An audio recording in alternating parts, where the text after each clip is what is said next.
ကျွန်တော်တို့ဒီဗီဒီယိုမှာဆိုရင်ပေါ့နော်ရုပ်ကြားလေးတွေအဖြစ်များတဲ့ဒီကကြီးပုံစံ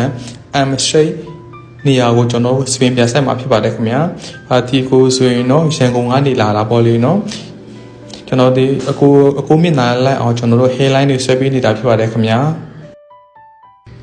အဲ့ဒါကြောင့်ကျွန်တော်တို့ကကြီးပုံစံလေးပြအောင်ဒီငကို hair line ထက်အရှိနေလက်တစ်လုံးခွဲလောက်ကျွန်တော်တိုးလိုက်တာပေါ့လေနော်နောက်ပြီးတော့ကျွန်တော်တို့ကကျွန်တော်တို့ site မိတ်နေရာကိုကျွန်တော်တို့ဘယ်လောက် spin ဘယ်လောက် grass ဆက်ရမလဲဆိုကျွန်တော်တို့တွက်ချက်တာပေါ့လေနော်တွက်ချက်ပြီးတော့ဘယ်လောက် spin အရေးတွက်ဆက်ရမလဲကျွန်တော်တို့တွက်ချက်လိုက်တော့ grass 3000အပြင်6000ပုံကျွန်တော်ဆက်ရမှာပေါ့လေနော်ကျွန်တော်တို့ spin ဆက်ရင်တော့ ground တုံးပြီးဆက်တာပို့ပြီးတော့အဆင်ပြေတာပေါ့လေနော်ဒါကျွန်တော် site မိတ် area ပေါ့လေနော် site မိတ် area ကျဲပါတယ်ခင်ဗျ